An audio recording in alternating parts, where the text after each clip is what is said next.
Hi, Miss Covington. Here's our, to-be notes. Yes. Discussion. Yep. Yeah.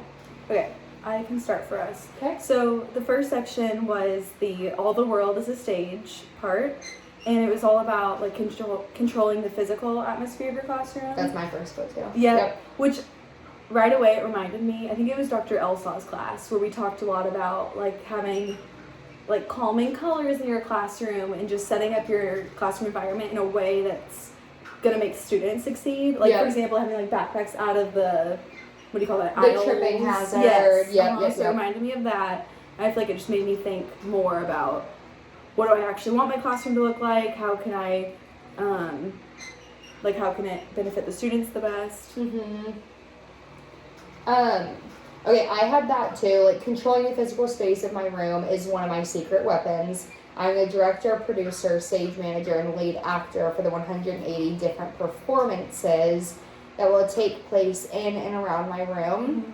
Mm-hmm. And I mean, like, kind of what you were saying, like, I just think, like, because I mean, the physical space really does matter. Yeah. In the classroom, and just like you said, the tripping hazard, thinking about where you're going to put all of, like, if you have table groups, where all the students are going to put that. Like, you have so much free range that I think, I mean, that just, like, it's so important that, like, you set it up in a way that's beneficial for you and your students. Yeah. And then something that goes along with that quote you said is, it reminded me of the fact, like, as teachers, we are multitaskers. Kind of like, you know how teachers are saying, like, we're teachers, we're counselors, we're nurses, we're like all those different jobs in one. A little bit of everything. So that reminded me of that for sure.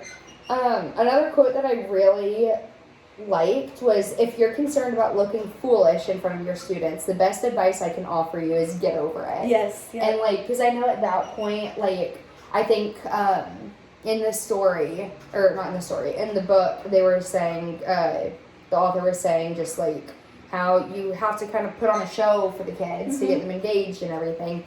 And, I mean, I remember, like, when we first started doing it, we had a read aloud in Stanton's class. I don't know if you remember that, but all of us were so nervous about doing a read aloud. The crowd questions. Yes, the crowd questions. And looking back at that, I was, like, I literally thought of myself as, like, just, like, I don't even know. Like, I was prepared, but, like, I wasn't ready for it type thing. Mm-hmm. And, like, again, like, I guess I would say, like, I thought of myself as, like, foolish. Yes. Like, you're, like, embarrassed. I don't know why. Exactly. Yes. Yeah. But then, like, now, I'm just, like, it's not even a second thought when I have to do a read aloud to the students. Yeah. And I was so scared that the teacher was going to, like, watch me and everything. But, like, I mean, truly, doesn't matter. No, I know. Like, and that's if I mispronounce a word, I'm just like, oh well. Yes. Like, I'm just gonna get it right next time. Like, the kids don't even care. I know. I just would be so nervous, and, like, it's like literally like what this quote says. Get over it. Yeah. You know what I mean? I think that was under, like, the costume hook section. Yes. And yes. Like, kids do like that kind of thing. Like, if you're teaching a lesson about, I don't know, whatever it is, and if you could come up with a costume to wear, I think that is so meaningful to them. I think that's something that they would remember, that they would be more interested in. Yeah. I think that's great. Let me see what other. Let me see. Oh, another one I had was, like, she was talking about, she said, I often change the whole look of my classroom for a single lesson. And she was saying, like, rather than constantly changing bulletin boards and walls, she just kind of has, like, a basic look in the classroom and then adding to it as needed. And I thought that was really good. It kind of reminded me, I mean, kind of goes off of that, but, like, whenever Miss Still did a glow day and how she, like, transformed the classroom, or, like, she did a camping day and transformed the classroom, I feel like the students were so excited to see a classroom transformation like that. And it really, like, it did not take much work. We stayed after school for maybe 10 minutes. Like, it didn't even take long to do. So I feel like that was a good, I don't know. No, yeah. Last thing for this section was basically, like, I won't say the full quote, but trust me, if your student sees a package at the front of the room when they come in, you'll be fielding a ton of questions. It just kind of, like, that's a great hook. Like, just keep them interested, keep it interesting, like, kind of, like, have something. I know we've talked about it in, like, our meetings and everything, but just, like, find something that gets them engaged, that's like immediate, like having something like sitting with like a sheet covering, and all of them would be like, oh my gosh, what is that? So excited. Yeah. I agree. Okay, for the next section, the stand and deliver, the first thing that I wrote about was the storytelling hook. I just thought that one was really interesting. Like, that's my first one too. Yeah, like what story can you tell to draw students into the lesson? I feel like I have noticed that students love stories. Like, that is when they're so engaged. I think they love being able to like visualize something. So I think that was a great hook that I would definitely like to use in my own classroom. Yep, I completely agree. One of my first quotes was, when presenters are kinesthetically active, the audience responds with increased energy. I have a little bit else. But anyway, it also says in the quote, don't get stuck presenting every lesson from the same spot. It's kind of like, and I know we did this in 4th grade, like get your students like up and moving, like have them involved, like don't just have them sitting down. I know we've gone over this, but just like don't just have them sitting down for the whole lesson. Make it fun, make it a game, because students, I mean, the 4th graders love that. Just like always keep it active and moving and everything. And that even goes with how she said, like, even as the teacher, you should be moving around. Yes. Yeah, like, don't just like we just can't sit in one spot. Yeah. Did you read about the part where the author was talking about like kind of like the secret hook, where you like pretend that you have a secret or something that they don't know? And I said, like, I feel like that would work so well. I think that students would be so interested in something that they're like curious about. Yeah. So I did that all the time in kindergarten. Like I'd be like make it, just try to make it so much fun. Like, guys, like I have a secret. I have to tell you. Yes. Like, And they love do you that. want to know something? They're all just like, Yeah. Like they're just so interested in it. Yeah, that definitely works well with like, I mean, I think all ages, but like specifically like the littles, I feel like they really get so interested in that. One thing I really liked about this section too is I want people to want to see my lesson. Think about it. When performers and speakers have great introductions, it instantly builds credibility and positive expectations even before they hit the stage. I think that like just goes to show, or like just goes along with like always be prepared enough to have anybody walk in your room and see it. Yeah. And like you want them to see how great your lesson is, how great everything is. And then last thing for this is like promote, market, and sell are 3 business practices that belong in the classroom. Yeah. And like I never thought about that before. That's exactly what I have and wrote too. But yeah, anyway. I said the same thing. I said I never would have thought about that, but I love that saying, like to promote, market, and sell. And I feel like to me that means like make everything you teach engaging and fun, like where the students just want more. And like you're like selling your lessons and promoting them, like making them excited about what they're gonna learn tomorrow or next week. I mean, because, like it has said in this book, like, excitement and enthusiasm goes such a long way. Yeah. Okay, so on to the around the edges section. This, like, literally made me think of 4th grade so much. Students love the contest, and challenge, like, much, hold on, let me find it. I especially like to design unusual and fun review games before we take tests, because it's hard for even the toughest students to ignore the challenge. And like I just could not agree with that more, because I literally remember like contests, like fun, different ways to do stuff. I remember like the 4th graders loved it, especially I feel like at that age, everything is a contest. Yes. Who can, and like even in younger grades too, who can get in line first? Right. Who can, Small things. Yeah. So I just like couldn't agree with that more. Just like that's, I feel like, what like hooks them into it. So I wrote about the same thing. The only thing I added on to that was I do feel like it can be hard sometimes, because I think that some students get upset when they aren't first or they aren't the winner. Yeah. So I wish like I knew more about how to like go about doing contests within your lesson. I feel like for that, because I know exactly what you mean, because oh my gosh, like when I was in kindergarten, it was like a contest to get to the front of the line. Yeah. And I think just like going over the expectations of like yes, it is a contest, but yes, we're all going to the same place. Right. Like, reiterating, like, like you don't have to be first. you don't have yeah. to, but I feel like that's just such a hard concept for young I know, kids yeah. to learn. Yep.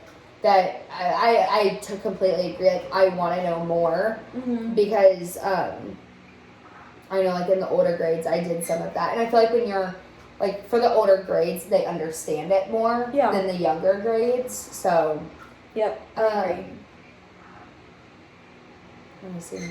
My next quote, I said, "We owe it to our students to help them not only be engaged by our content, but to retain it as well." And I said, like, of course we want our students to enjoy what they're learning about, but we also want to ensure that they can remember the content that we're teaching them. I love that one stood out. Like, because I feel like this book is a lot about, like, making them engaged. So I'm interested, too. I'm wondering, like, how much are they really retaining? But I do feel like the more they're engaged, the more they'll remember it. You know, because it's not just like any other lesson to them. Completely agree. One quote I really like from this too is, "We have a totally effective test review and playing unbelievably fun games at the same time." And I think that, oh my gosh, I'm here now. I think that goes along with, like, the aspects of, like, I feel like kids just think school nowadays is just so boring. And, like, I literally had a 4th grader literally go, like, "Hate school. Like, why do I have to be here? It's not fun." And, like, I tried to, after hearing that, because it just broke my heart, because even, like, when I was younger, I wasn't the biggest fan of school either. But then, like, I had teachers who, like, would make stuff fun. Would do fun stuff while I was still learning. So I feel like it goes to show how school can be fun. Right. Like, I feel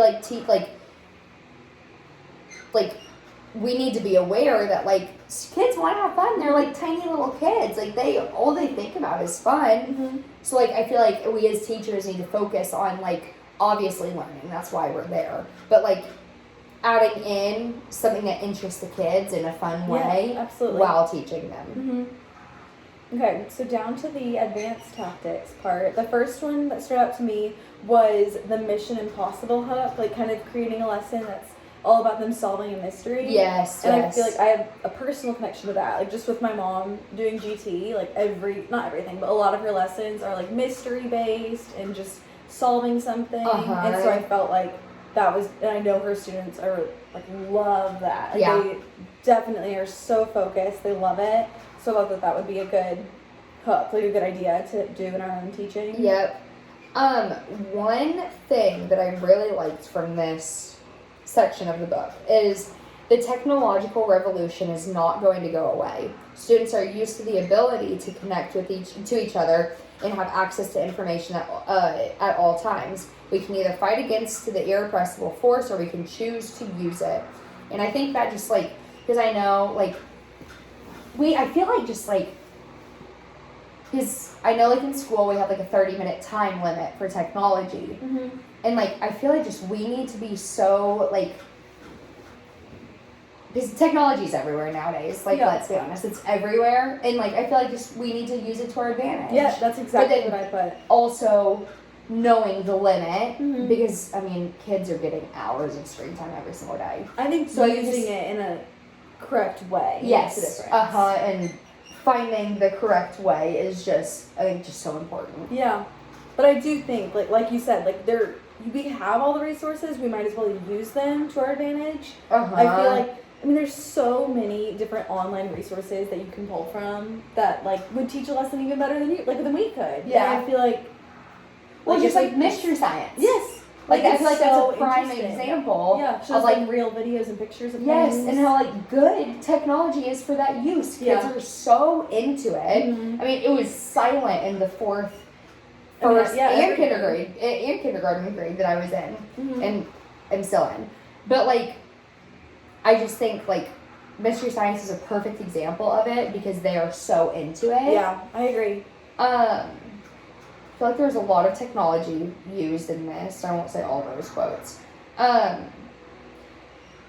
The last quote I'll share is, a masterful teacher can determine when it is appropriate to temporarily drop the lesson altogether in order to capture the elusive teachable moment that might be far more significant than the content standard on the board. And I think that is just so important, and it really just speaks for itself. Yeah. Like, but also it's a skill, knowing when to drop it versus when to continue on. I agree. Okay, so for the exit ticket. It's like the bike thing that just happened. Sorry, my brain just went to that. Our bikes got puncture wounds, and a teacher used it as a teachable moment. Yeah, he literally took Hannah's bike into the classroom and taught all the kids how to teach a bike. Like, I feel like that's, I mean, honestly, I feel like that's prime example of a teachable moment. Like using it to your power, because that's a lot of a lot of those kids would never learn that skill. Oh my gosh, probably never been on a bike. I think that's great. I would have no clue, and that would be something that would interest me. Yeah, I agree. Okay, for the exit ticket, so for 3 new ideas, the first one I would say for me is really thinking more about physical space of the classroom. Like, yes, it's like our classroom, but its purpose is to serve the students. So I feel like really creating a classroom that's gonna set them up for success. And I think that's something I want to do more research on like what exactly it should look like and have in it. But I think that was a new idea for me to like, don't worry about having too much on the walls. I loved how they said like the blank slate theory. Yes. Like allowing yourself to like add on as you go throughout the year. That was definitely a new idea for me. Another one is the I would say the I don't know what it was called, but like the secret hook that they talked about. I feel like I don't know, like sometimes I'll randomly think to do that, but I feel like that was a new idea for me for sure, because I don't do it often. I think that would be something students would be so interested in. It says topics that are taboo, forbidden, or illicit make us curious. So I think using that to your advantage and finding different ways to incorporate that in your lessons is definitely something new for me. And then the last new idea that I would say is it was like the techno whiz hook. Just again, all about the technology. I feel like a lot of us think of technology as a bad thing, because like students are on it like when they get home from school, so a lot of us I feel like can look at it in a negative way. But I think after reading this, I tried to remember like there are just so many resources that can help us and like can really help the students. And I think that if we find engaging resources to use, I think that's great, and I think we should utilize them. Okay, so new ideas still, right? Yeah. My 3 new ideas was, and I already knew this, so I guess it's kind of a new idea, whatever. But anyway, engaging the students before the class. Like, putting a sheet on something. Yes. Like, I loved that, and I thought that was a great new idea, because, like, honestly, I would have never thought about that as a hook. Right. Having, like, a sheet covering. A Coke bottle and Mentos for Mentos, I say. Is it Mentos? Okay. That's always what the Coke and Mentos experiment. Yeah. Like, having that covered, and, like, for science, like, revealing that to the class. Because I love that, and it is so engaging. Yeah. And then another new idea I liked was, don't feel foolish in front of your class. Yes. Like, honestly, just get over it. Like, they're kids, they love the excitement of it all. And just, like, because I know I literally think about that. I'm like, am I making a fool out of myself right now? I literally think about that, so I just love that new idea. Like, I'm literally in my head, if I think I'm foolish in front of a kid, I'm literally going to be like, get over it. Yeah. Like, they don't care, they love it. I know, think I'm like being a fool, but they love it. I agree. And then another new idea I have is, like, I guess this kind of goes along with new idea, but just like having the quote where I said, we have a totally effective test review and playing unbelievably fun game at the same time. Just like, make sure there's fun and what they're learning, because that's what's going to engage them. Right. I totally agree. So, okay, for my 2 quotes that stood out to me, my first one is, I'm always looking for ways to make my class memorable and enjoyable. And I said this one stood out to me because it shows how this author or teacher just has such a growth mindset. Like, she's always thinking about what she can do to improve and how she can grow and be a better teacher.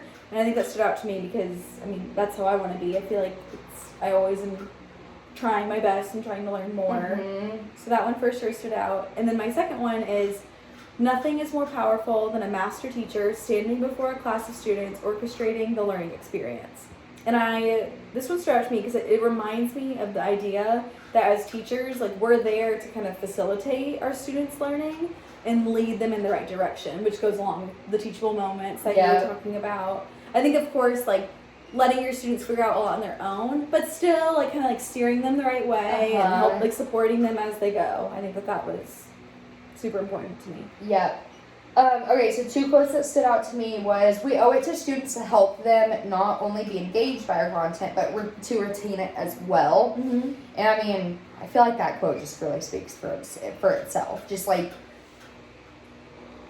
we owe it to students to help them not only be engaged by our content. Like, we need to make stuff obviously engaging, but we need to find a way for them to retain it as well. Because you can make something like so much fun and like kids still maybe will get sidetracked, everything like that. Yep. And then my second one is, some of the most memorable moments my students experience do not happen in my class, and they are not required activities. I feel like that just goes to show, it's okay if you don't, like, obviously make a plan for your lessons, but it's okay if you don't stick to it to a T. Yes, I agree. Because just like what we were saying, like the bike moment, Mm-hmm.